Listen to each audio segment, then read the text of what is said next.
As a little girl going to the East Harlem Center, the feeling that I had a connection to people outside of my home and outside of my family who cared about me, who I mattered to, was an incredibly powerful feeling. I heard about this great Saturday program that opened the year before, basketball program. Right. 12, 13 years old, you want to be part of the program. You think you're going to be the next superstar. I've always been struck by watching the kids lining up at 7 a.m.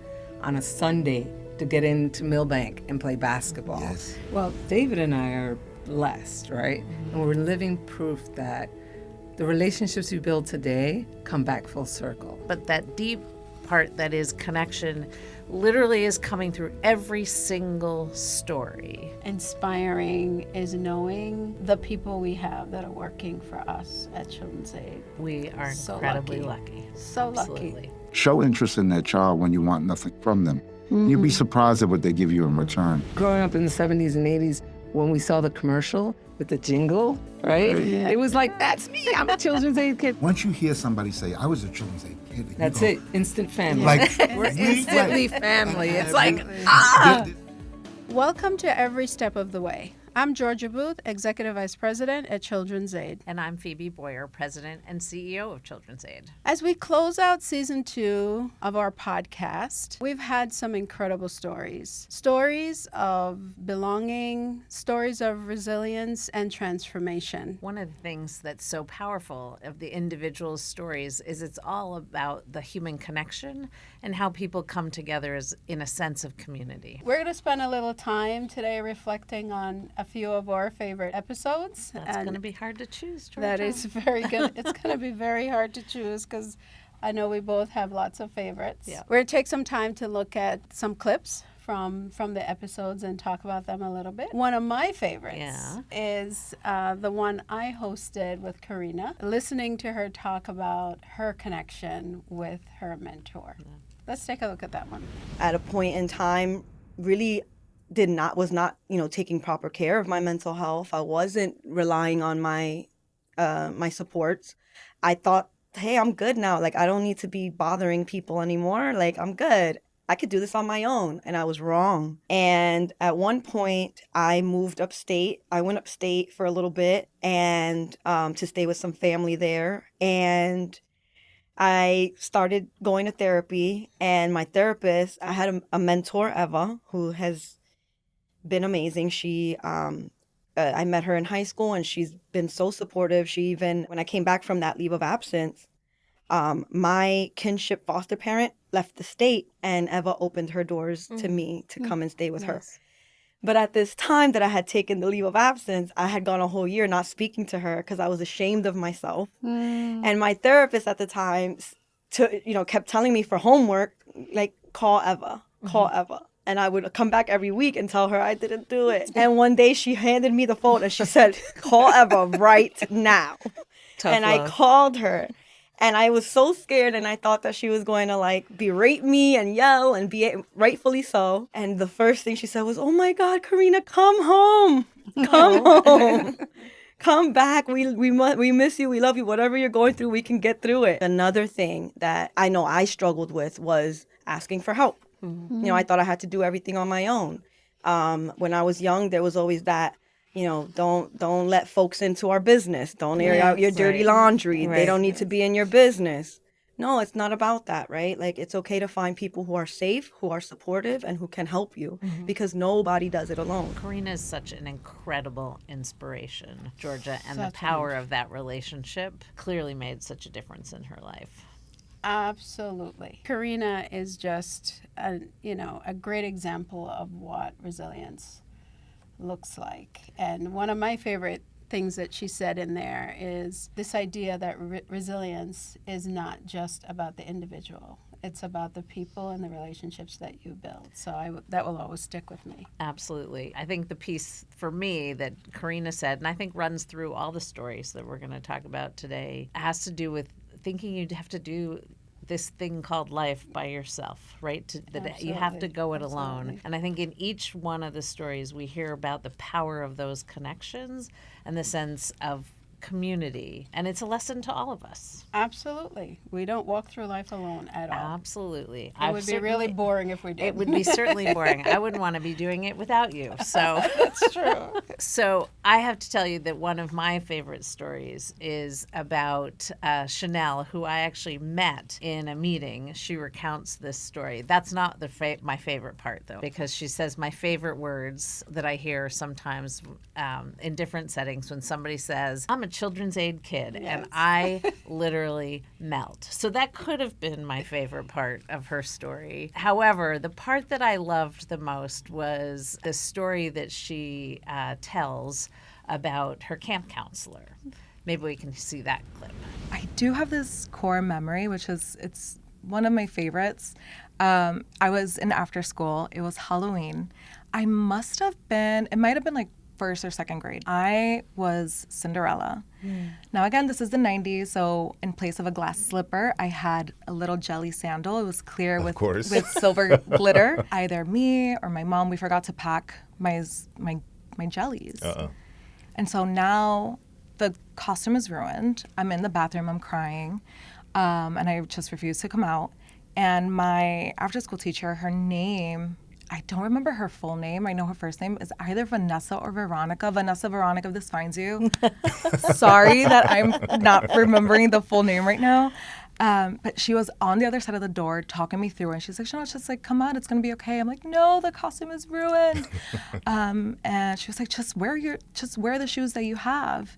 I said, I can't wear them. They're Timberlands. I'm Cinderella. And she said to me, she's like, just be Cinderella from the hood. And I, wiped my tears. I walked out. I had the greatest fun. I would tell everybody, we'd be like, oh, look, it's Cinderella. And I would say, nope, it's Cinderella from the hood. Cinderella. You cannot tell me anything. And it's so like funny and silly, but in that moment, it was the biggest thing to me. I mean, Cinderella from the hood. That's enough for me. I think really, though, it's about how that relationship with their camp counselor and Chanel changed her frame of mind. And again, those are the elements that we hear throughout all these stories. This connection with a person who helped you see something different, a different opportunity, a different path, a way to express themselves. There's also the great story that Judy told about what it meant to become an advocate.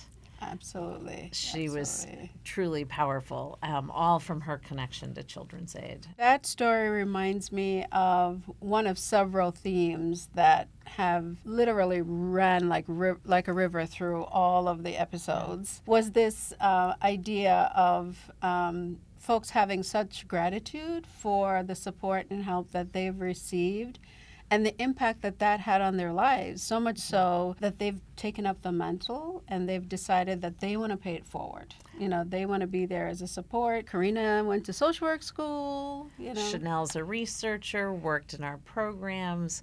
Judy's been a fierce advocate for Children's Aid. Marlon, who's one of the parents in our early childhood program, my favorite statement that she made was that it was her duty as a New Yorker to give back. We'll hear that even in the two we're going to interview today. All these stories are such New York City stories, right? Stories of struggle and hardship, but stories of incredible individual kind of perseverance, but also the help and support of community. I think about our Knicks team, and you think about the starters on the team. They weren't like the top picks in their season when they were being chosen for the team. They gave their best, and they worked together as a community, and the team won. And I think the stories we've heard, this season really speaks to that individual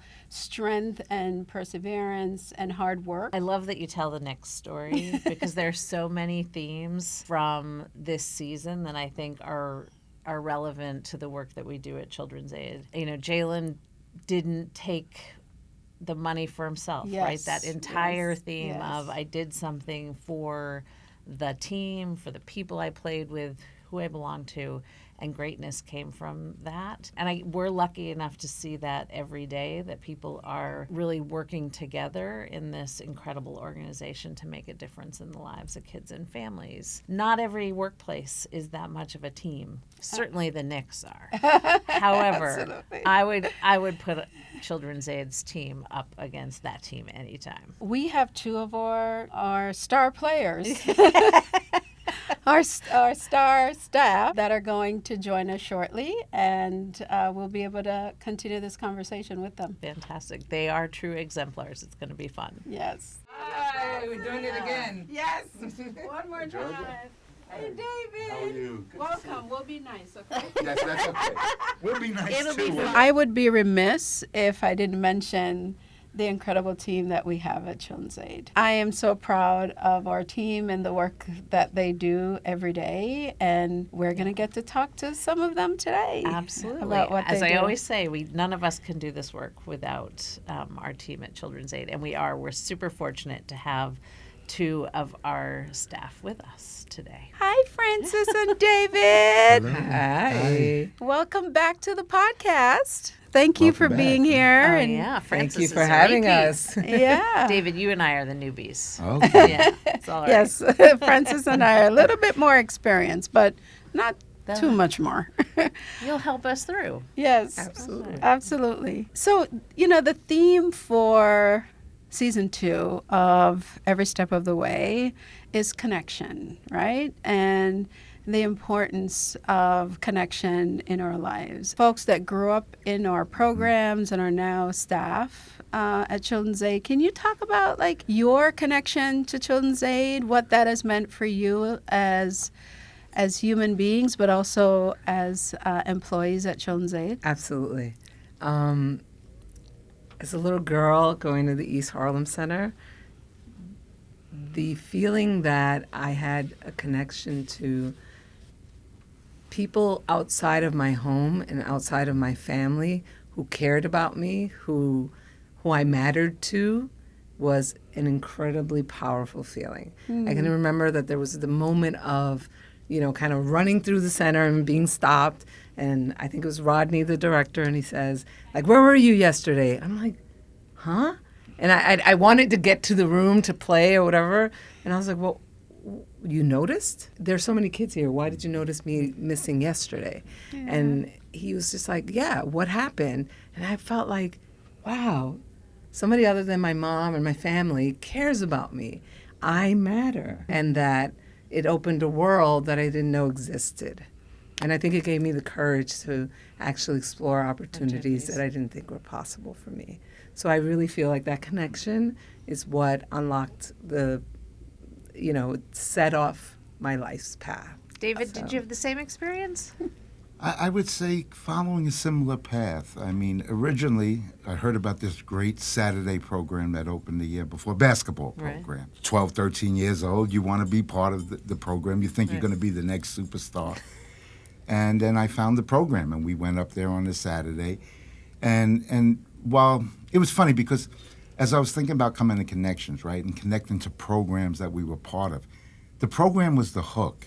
But as Frances said, it was the adults. It was the connection to people. It was the relationships that really grew that kept me part of the center. And then the program that was most important, because that was my real first job in learning in a place that things that I love to do and things that were benefit to me, I just wanted to give back. And it just was a natural give and take. Kelsey Stevens is still around today, and that was Coach Kelsey 50 years ago teaching us, and I reflect that it's 50 years ago that I first came to Children's Aid Society as a youth. That's incredible. And the connection is strong. Yeah. Whenever I go someplace, and probably I'll use this example.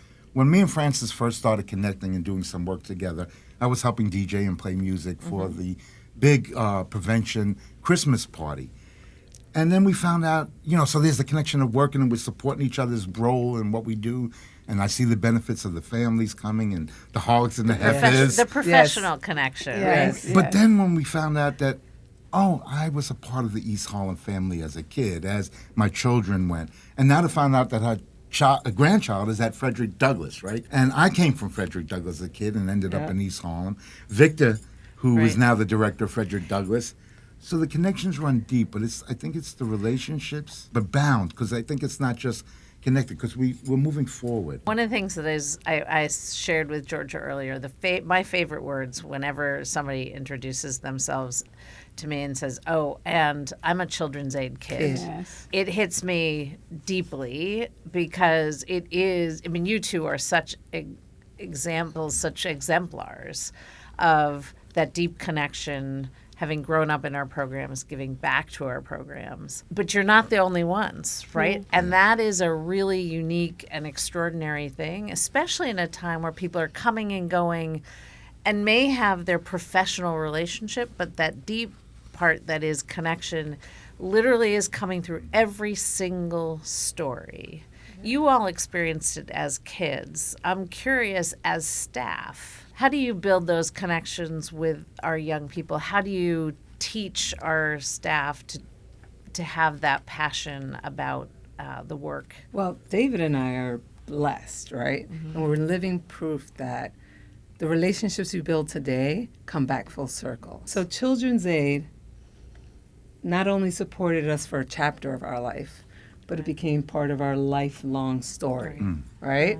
And so now we're honored to be able to create those connections for others. And I think that's the real power And in the our own work we do. families, because our grandchildren, Right. and children have all We were been talking part that of. there's generational connections that we've Within our own. developed, right? My stepdaughters went to East Harlem. They were in the Alvin Ailey camp. Right. Melissa then became a camp counselor. She worked with Victor. Right. The other day she called me. She said, "Victor's the director of Fred Doug now." I'm like, "I know." And then as I was coming here, I thought, well, my granddaughter went to Fred Doug, and my grandson is in Fred Doug. Right. So I'm like, we just kept it going 3 generations.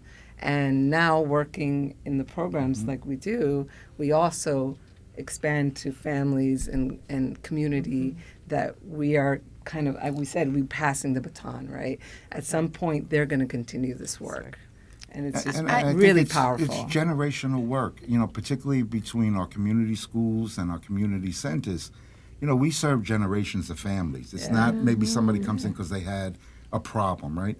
We're serving them in a holistic way, and I think that's the other part. I think, the connection that I learned, and I kind of use this quote, is show interest in that child when you want nothing from them. And you'll be surprised at what they give you in return. Yeah. And I think that was the experience for me with Gloria Daniels and Herman Bagley, who were my center directors Right. at those times. And the way that they use, and we talked about community, right? So it's not just we're connected to the people, we're also connected to the communities Yes. that we serve. In 1953, East Harlem and Harlem were the places to go to serve families, right? And then in the turn of the century, in the 90s, it was now Washington Heights and then the Bronx. And I think we kind of take what we do and channel it and then multiply it and then spread it. So it was like we got the hook of kids playing basketball. Now we got you playing basketball. We're going to throw some education in there. And that was the part. So I think we evolve, right, in the things that we do. Absolutely. We started community schools. Now we take those and we're evolving that work as we spread it through the nation and through the world. As you're talking, David, I'm getting goosebumps a little bit because I'm thinking about, what you both represent that is connected to our strategic plan, right? Our new strategic plan talks about leveraging the impact of our work in the communities where we're located. You must have said community 20 times in the last 2 minutes, right? But I think you're both, when you talk about the generation of folks within your network that are benefiting from Children's Aid, the fact that you're working at Children's Aid and others that in the community, are part of the work that we do is really help, not just the kids that are with us now, but making sure that we're helping to change what's happening on the ground in the community. Well, Georgia, that's what makes it really exciting about the center and building a new center, because we're looking really not for the work that we're necessarily doing at the moment. Yes. That's part of what we've looked at. But it's looking at where we go. What are the interests Absolutely. of kids? Absolutely. Investing in a kitchen that's going to be this state-of-the-art thing that really takes kids' education within our programs to another level. Yeah. We're in such an interesting time, right? People could say, oh, you're children's aid. You're 173 years old. You're stayed. How is this relevant today, right? The technology has changed. All of the pieces. There's something fundamental, though, when we listen to each and every story that is about that humanity and that connection. We've adjusted and adapted. You all have seen that. I'm curious, what would you tell our brand new staff today who are coming to Children's Aid, wondering what this thing is? What is the Children's Aid way? I mean, Wow. You can go first on that. I'm trying to think about that one there. I mean, I just look at it as we are pillars of communities. Like, we've been in neighborhoods for so many years. I've always been struck by, like, watching the kids lining up at 7 a.m. on a Sunday to get into Millbank and play basketball. Yes. And when I used to have to break their hearts and tell them we had the party that day, and they were so sad, but the level of enthusiasm for getting up at 7 a.m. on a Sunday to go and line up to go inside and wait for the doors to open. Growing up in the 70s and 80s, when we saw the commercial with the jingle, right? Right. It was like, that's me. I'm a Children's Aid kid. Like, I'm so, you can't put that into words. It's a feeling, right? It's like there's. Does it go back to mattering? I mean, you To both mattering use again, those right. words of feeling like you mattered, right? There's a sense of belonging and connection to something bigger than you, Something- and to a right. community like tremendous. Right. Again, you go back to the connections when once you hear somebody say, I was a Children's Aid kid. and That's you go, it. Instant family. Like, We're we- instantly right. family. And It's like, there's a connection and bond, Right. that you just feel they benefited as I did. They Right. know what I got. Right. And I think Right. that was what was really exciting, I think, when me and Frances made that other connection, that I wasn't just the center director and she wasn't just the prevention staff director. It was that we were also both Children's Aid kids. Right. And our children Right. were Children's Aid kids. And I think that speaks a lot when you work in a place and you entrust your own children in that place and in the programs. And it really speaks to the work that we do, because it's in communities, it is generational work. Many of our centers and community schools employ who? Our children, right? That's As I was employed Yeah. at 18. I'm still here, right? Because not that I just love the work, but it was the connections all over. No, and you're a along. master's level social worker. Okay. I mean, you say, oh, I never left, but the fact is the trajectory has been extraordinary. You are a pillar of the community. So, Frances and David, what do you hope that families get when they walk through our doors? Everything that we can offer and everything that they need, we should be able to provide, or if not, find the person or the entity that would be able to serve our clients. I think that's the part that's so important. And what's really nice is that we have so many resources in Children's Aid that we rely on to support our families in our work in centers and community schools. and I would hope that they get a place that they feel safe and not judged and connected to all that the organization can wrap around them so that they can succeed in life and thrive. What do you want the staff to remember is their role in those connections? Be kind before being right. That's a kind of philosophy I try to follow. It is a quote by an unknown person. But I think, again, sometimes as the counselor, the director, the supervisor, we know better, the parent, right? We know better. But really, how do we help a kid understand that so that they get the message and can apply it to improving themselves and meeting their goals? I would want the staff to recognize that they can be the person that makes a difference in this family's trajectory, right? So I would want them to know that they should ensure that the family knows they matter. And so that way they can benefit from everything that we have to offer them. I think that's kind of where you started when you said, Rodney, was it Yeah, took that moment and they said, somebody's caring about me. right. And they realized I wasn't here. And in our work, families are in crisis. So I want staff to really understand that their role is to ensure that the family's safe And that they feel safe, Mhm. right? and not judged. Yes.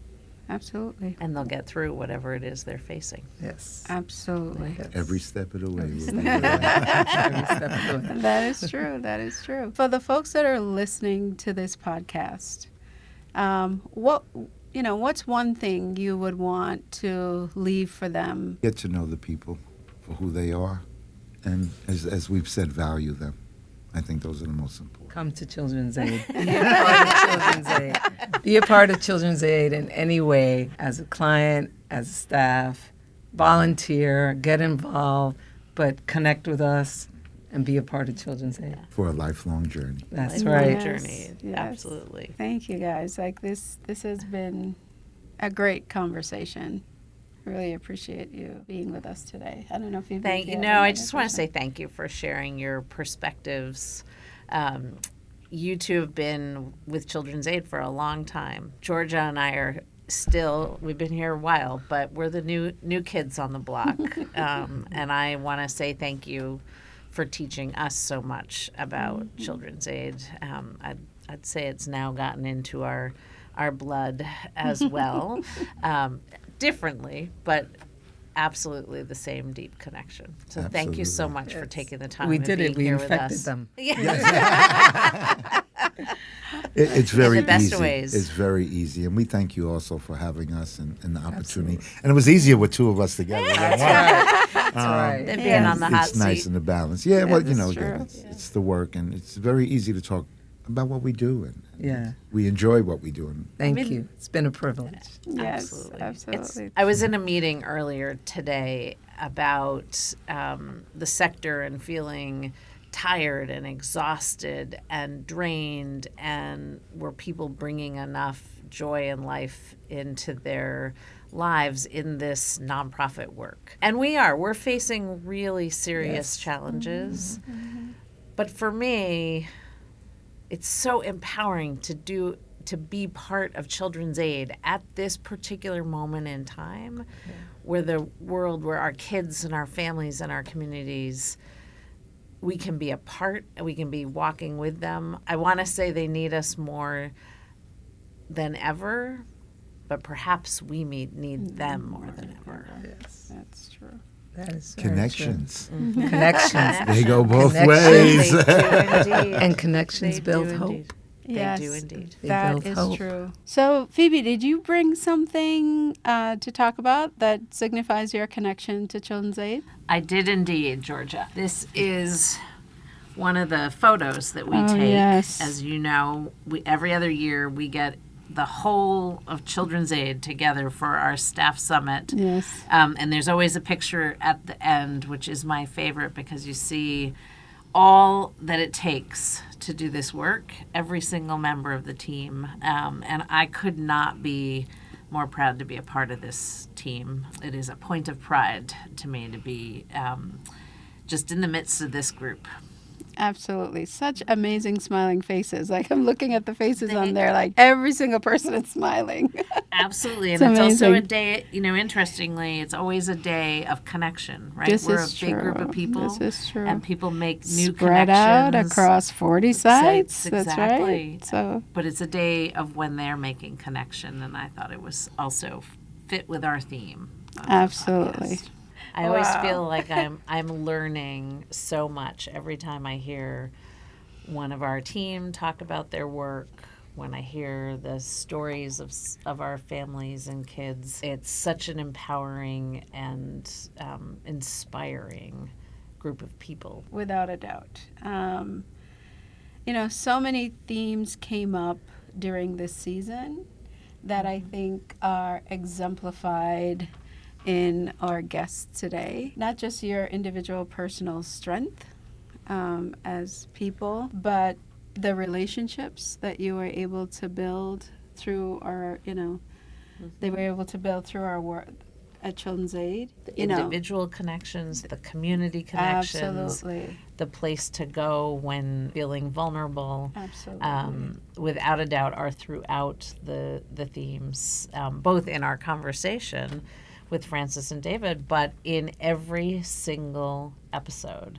There is this interpersonal connection and community and belonging connection. That's pretty powerful. For me, that I am super proud of is every single one of those episodes are young people who are now adults have made the decision that they, while they appreciate what they've received from Children's Aid, they're now invested in giving back and paying it forward and helping other children and other families get to where they are. And I love the sense of commitment and passion Just that we as heard. Frances and David have Absolutely, done, just as they have done. What great examples of what this work is all about. And in this time when there's so much, as you mentioned, Phoebe, to be down about, to be concerned about, and to worry about. The one thing for me that's like super energizing and just inspiring is knowing the people we have that are working for us at Children's Aid. we are incredibly lucky. So Absolutely. lucky. Thank you for listening to Every Step of the Way. And to learn more about Children's Aid, please visit us online. Until next time.